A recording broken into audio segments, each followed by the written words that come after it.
From the New Arts and Media Studios in Milwaukee, I'm Charles Purcell. This is The Log. A study originally published in the peer-reviewed open access journal Frontiers in Psychology, titled Handwriting but Not Typewriting Leads to Widespread Brain Connectivity, a high-density EEG study with implications for the classroom.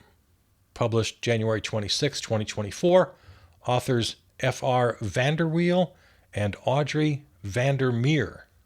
These Norwegian neuroscientists, they spent 20 years looking at this. And handwriting fires up your brain. 20 years of research shows that when students wrote by hand, the brain just lit up everywhere at once. Everything everywhere all at once. The regions responsible for memory, sensory, integration, the encoding of new information, all firing together. Coordinated.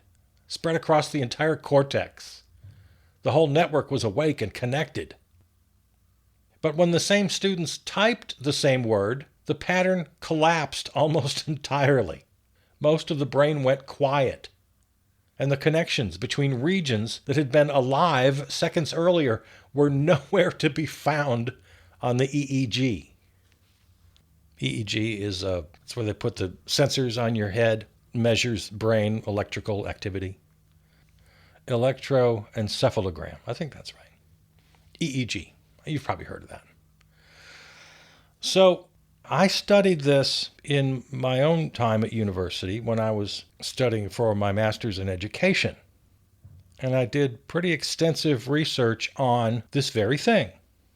And I had a lot of fun with it back in the day. I devised a kind of a note-taking method based on what I'd found. And this was a long time ago. Probably about the time these Norwegians started this thing 20 years ago. I was looking at the same data. Yeah, that tactile experience, pen to paper, hand moving, messages to the brain, it's incredible. They found in this study that writing by hand is not one motion, but a sequence of thousands of tiny micro movements, coordinated with your eyes in real time, where each letter is a different shape that requires the brain to solve a slightly different spatial problem. Your fingers, wrist, vision, and the parts of your brain that track position in space are all working together to produce one letter, then the next, then the next. Typing throws all of that away. Every key on a keyboard requires the exact same finger motion regardless of which letter you're pressing, which means the brain has almost nothing to integrate and almost no problem to solve. I think there's probably a decent chance that if I asked you to pick up a pen or a pencil right now, you'd have to go searching for it.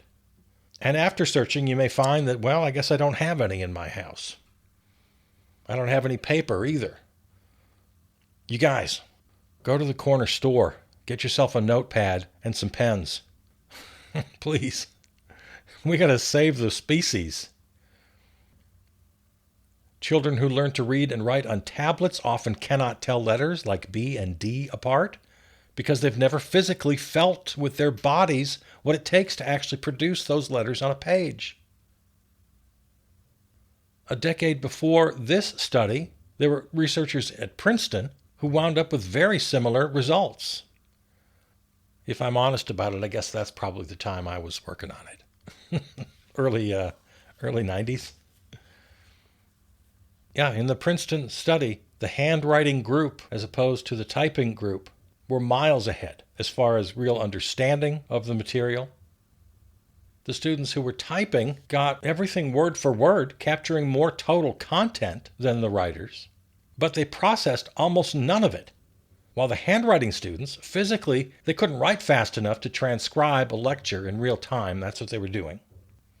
And it forced them to listen carefully. And since it was going a little too fast, they had to decide what actually mattered and then put it in their own words on the page.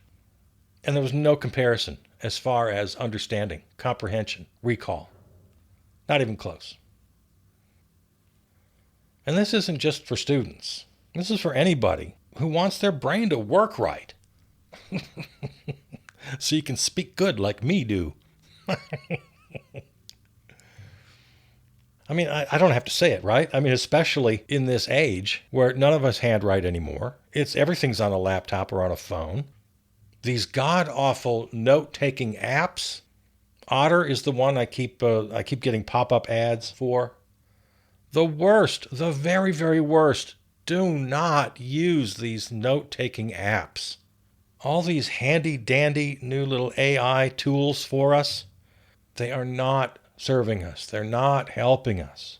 They're just going to make us dumber and dumber and dumber. This, of course, is very related to another huge issue, which we don't have time to get into, and that is that children need to play. They need to physically play. They need to move their bodies. They have to touch things. They have to smell things in order to learn. And we've known this. We've known this for so long. And yet we still sit their butts down in desks and just stand up in front of them and talk at them. Make them watch educational videos. Put tablets in their hands, laptops in front of them. We're just doing everything wrong. So we can yell, we can advocate, but at the very least, for you, yourself, and your own kids, keep moving, keep playing, keep learning. Put a pen in your hand, a pencil, a crayon. Get yourself some paper. Have some fun with it. Okay. There's a trend in Democratic politics that I don't like, and it's a sort of squishy spirituality that they're pushing. It's been around for a long time. You could find lots of historical examples of this, but I'm just talking about a couple of recent examples that have caught my eye. It's bad enough when the conservatives, when the right wing want to push religion and their version of what's right and wrong, all this morality, this kind of squishy, cultural, personal stuff gets wrapped up in politics. It's bad enough when they do it. When the left does it, or the so-called left, I always have to define terms around here. Democrats are not the left. But when the non-conservatives, the broad coalition of so-called left, Democrats, liberals, progressives, whatever you want to call them, when they start doing it, then I really have to speak up. The right-wing stuff, that just almost goes without saying. That's all just nuts. But too many people, I hear it all the time, get wrapped up in this sort of left-wing version of it. Again, I got to stop saying left-wing. It's not left. This squishy democratic centrist approach. Senator Chris Murphy, who I like. He's all right. Senator from Connecticut. He seems to do his job relatively well, I guess. He takes positions that are reasonable. He's good on gun control. He's been working hard on the War Powers Resolution. He's always there to take a pretty good position on most any issue. So I have no problem with Chris Murphy, except that he's basically a centrist capitalist like all Democrats are. And he's got a new book out. And that's what brings us to my current problem. It's called Crisis of the Common Good, the Fight for Meaning and Connection in a Broken America. Meaning and connection? You're a United States Senator. It's not your job to advise us on meaning and connection. Your job is to pass legislation that regulates the bad guys out of doing bad things and guaranteeing the rights of citizens. Your job is to govern. I don't care what you feel about meaning and connection. And if you start conflating that with your role as a public official, as a public servant, you are way off base. And everybody does this. It's not just Chris Murphy. I'm pointing him out right now because he's on a book tour, and I've seen him a couple times, and it's really annoying. He says the United States is experiencing a spiritual crisis rather than just a political one. No, that's not your job. Leave the spirituality stuff to us, individuals. We'll sort it out. Don't you suppose, just put yourself, you don't have to put yourself in any position. You're already there. We're all in this position. You're struggling. You can't make ends meet. You and your spouse both have to work, leaving almost no time for the kids. You can't be a decent parent. You can't pay all your bills. Things are hard. You got multi-billion-dollar, sometimes trillion-dollar corporations feeding poison to your family, by way of ultra-processed food, by way of algorithms that mesmerize and hypnotize and take us all down these dark tunnels. So, yeah, not surprising that you might be having some so-called spiritual problems. Maybe you have elderly parents. Maybe you have a single elderly parent who's lonely. Well, Dad can't come live with us. That's just not how the world works anymore. We got to be at our jobs most of the time. We can't take care of him. We can't afford it either. So we rely on his Social Security and what other little subsidized benefits he can get, maybe some reduced housing cost, reduced food cost through these various Rube Goldberg systems we have. Yeah, Senator Chris Murphy and every senator and every member of Congress and every mayor and governor and president and cabinet members, do your jobs. Your job is not to advise us on how to be happy or how to find meaning. We'll take care of that. Once you guarantee our safety, that's your job, and our freedoms and our rights, that's your job. Just do your job. Leave meaning out of it. We'll take care of that. And again, Chris Murphy's somebody I like. He talks about the things we talk about. He talks about too much emphasis on profit and consumption. Well, do something about it. The problems of technology? Of course, do something about it. Corruption? He says that the Orange Menace is a symptom rather than the root cause. Okay, fine. Brilliant little punditry there. We don't need your punditry. We don't need your theories and analysis. We need you to do your job. And all of these problems we have are creating American loneliness and resentment and loss of purpose. Oh no, how do we get our sense of meaning back? Don't let anybody talk to you like this. Stop them in their tracks. Say, no, that's not your lane. Stay in your lane. Do your job. He's obviously running for president. You write a book, you're running for president. Or you're thinking very seriously about it. And for the third or fourth time, he's a good guy. I like him fine. But this is the wrong approach. So he's got the gall to finish his book with 30 tangible policy ideas aimed at reversing these trends of loneliness and resentment, loss of purpose. And here's where he gets on the right track, because some of these policies are things like raising the minimum wage, like everything he does, like all Democrats do. Well-intentioned, never goes far enough. I don't want to hear about an increase in the minimum wage. I want freedom from wage slavery, okay? A social media ban for children under 13. Okay, as far as it goes, all right. It's more Rube Goldberging. It's the Democrats' biggest failing, that they think they can engineer all these little policies and regulations that'll somehow save us. A requirement for a 6-month national service commitment for young Americans? I kind of like that. But these are small-minded, short-term, incomplete, insufficient ideas. I don't want to get lost just in Chris Murphy, because we're talking about this general idea of the Democrats, the so-called left, getting wrapped up in things other than nuts and bolts policy, or even worse, aiming those policies as a way to solve existential problems. Loneliness, meaning of life, purpose. Ezra Klein, who just, I don't know, maybe I didn't realize it a year or 2 or 3 ago, but over the last couple of years, he's just gone off the deep end. First with his ridiculous abundance plan, which if you don't know about, it's just nuts. But he had an interview recently with Naomi Klein. Again, somebody I like. Great books. The Shock Doctrine, No Logo, her latest, End Times Fascism, and the very popular Doppelganger. Yeah, that Naomi Klein. I love her. She's great. But she's guilty of this too. Thinks that somehow leaders, politicians, business leaders, can somehow try to save us from ourselves, solve our existential problems. It's not her main thing. When she gets in a studio with Ezra Klein, though, This interview was kind of disturbing.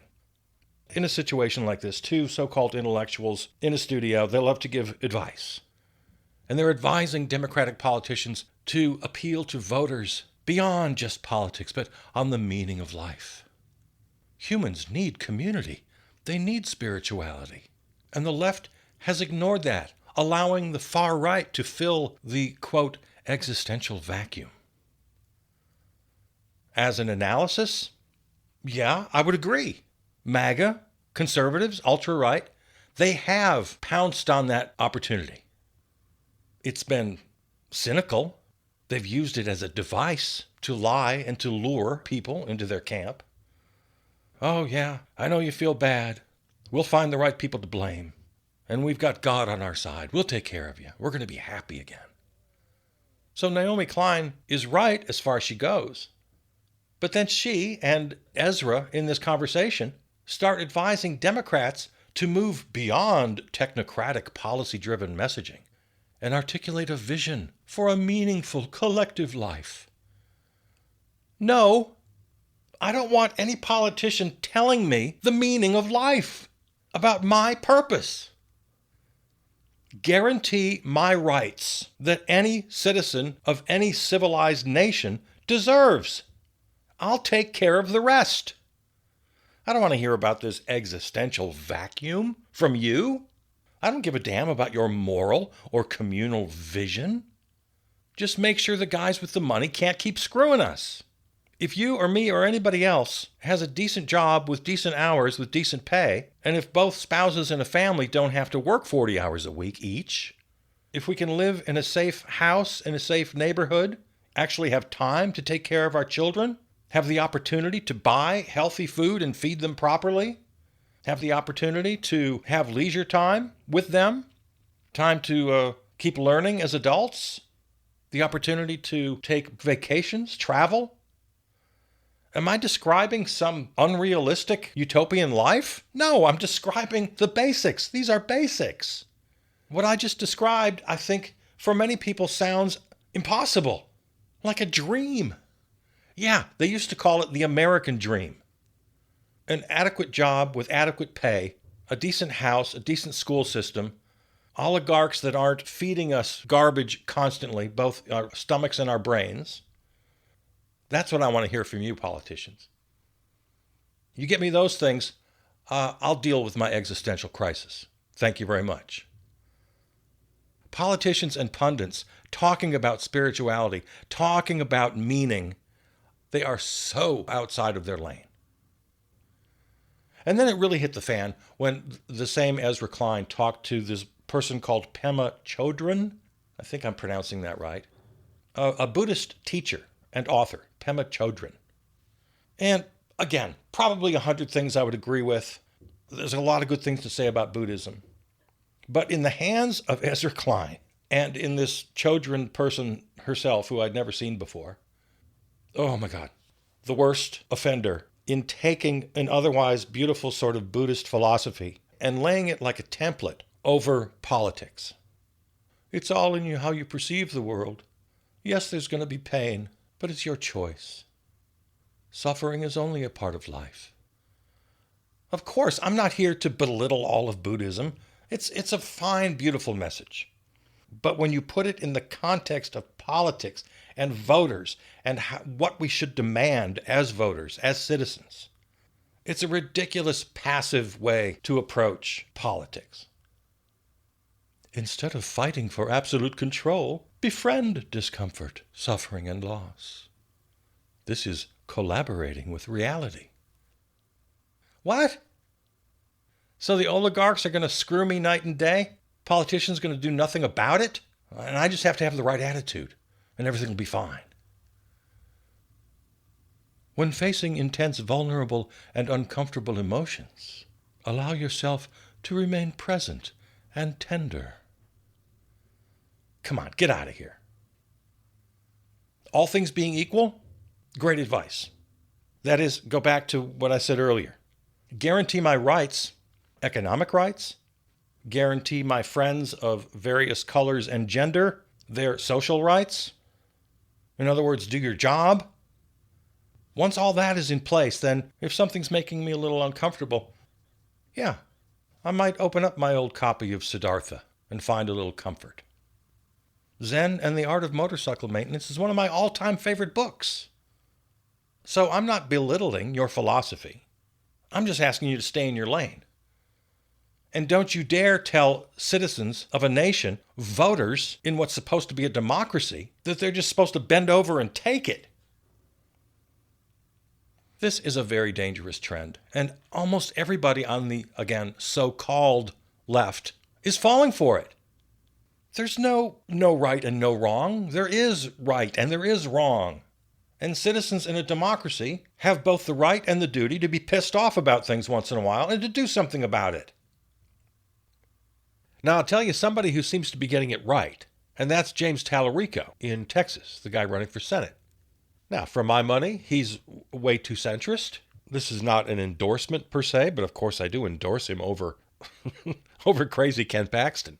But the point I want to make about Talarico is he's a very spiritual person. In fact, I believe he's a Presbyterian minister, seminarian. So he's very open about his religion. But he takes more of the MLK approach, the Martin Luther King approach, another minister. But he didn't put the religion in front and say, well, my God tells me that this is what we have to do. And most importantly, he wasn't nibbling around the edges. MLK was a skilled politician. Yes, he was inspired. He was moved by his faith, even centered by his faith. But his politics were both practical and bold. I admit it's kind of hard to define that line, but you got to walk that line, and Talarico seems to be accomplishing that so far. The problem with what I'm calling the squishy Democrats, they talk big, sort of grandiose, in these amorphous terms of cultural pseudo-psychology, but then they walk with tiny steps as far as their legislative agenda. Oh, you want to increase the minimum wage by a couple of bucks? You want to give first-time home buyers some little break on their taxes? Come on. You need to talk plain and walk big. You know how much I love the sewer socialists. I talk about them all the time. They built the 20th century. Everything from FDR's New Deal. Unemployment insurance, Social Security, clean government, publicly owned utilities. You name it. They never got squishy. They talked plain, but they governed big. Now, I mentioned MLK. I guess there's the one example of very few. I don't know, maybe he's the only one. He did talk kind of grandiose. He could talk big, but he matched it with his advocacy. If you're going to talk big, you better be able to match your action with your rhetoric. In other words, if you're going to talk the talk, you better walk the walk. Well, my advice is that few politicians can pull that off. Please do not assume that you're one of them. Zoran Mamdani, mayor of New York, is another good contemporary example. When he does talk about his religion is only when he's asked. And then he doesn't hide. He's very plain-spoken and very honest about his Islamic faith and how it inspires him. But he never falls into that trap of getting preachy, either about Islam or certainly not about cultural pseudo-pop psychology. He and James Talarico, crystal clear on the separation of church and state. The importance of interfaith values, fine. Respect everybody. Respect their religious and cultural beliefs. With all of my criticism today, I'm not dissing any of that. I'm just saying don't use it to get votes and then govern like a coward. Nothing wrong with fundamental values. Again, go back to MLK, the dignity of the human being, the very most basic core fundamental value that we should all share, of course. This isn't squishy stuff, it's fundamental. Human dignity is a right. Therefore, demand legislation that recognizes those rights. Instead of what we get from the Democratic Party now, which is this long history of micromanaging through convoluted Rube Goldberg legislation. Oh, a specific regulation on a specific chemical that seems to have gotten into the water system in the bayou in Louisiana that's hurting a particular type of swamp frog. A tax credit for fast food restaurants that eliminate plastic straws. Oh, but you have to qualify. You have to have a minimum amount of employees or annual sales. So let's make it as complicated as we can. Let's make the money that teachers spend buying supplies for their classrooms, let's make that tax deductible. Come on, you guys. All this little nibbling around the edges. Even on the bigger stuff, things like, here's a perfect example, things like affirmative action or DEI, which are great, wonderful, well-intentioned, but it gives the right an excuse to cry social engineering. And they're not entirely wrong, because it's done on such a small, granular level. Go big. When the military ended segregation, when they integrated the forces, that wasn't social engineering. That was big, and it was the right thing to do.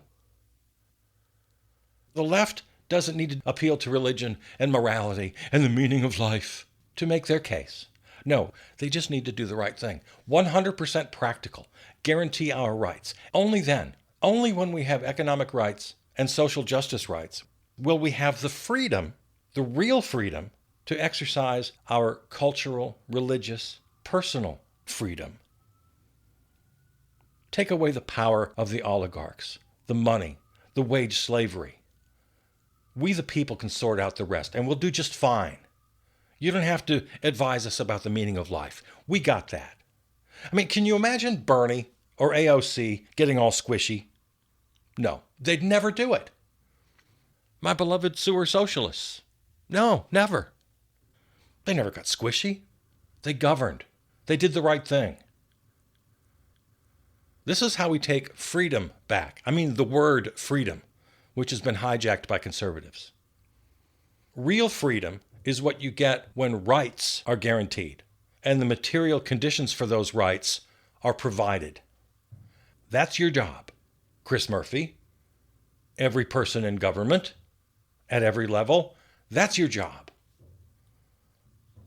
All of these amorphous, squishy problems we're having with our lack of purpose, our lack of meaning, depression of both individuals and of communities, the so-called loneliness epidemic, all of it.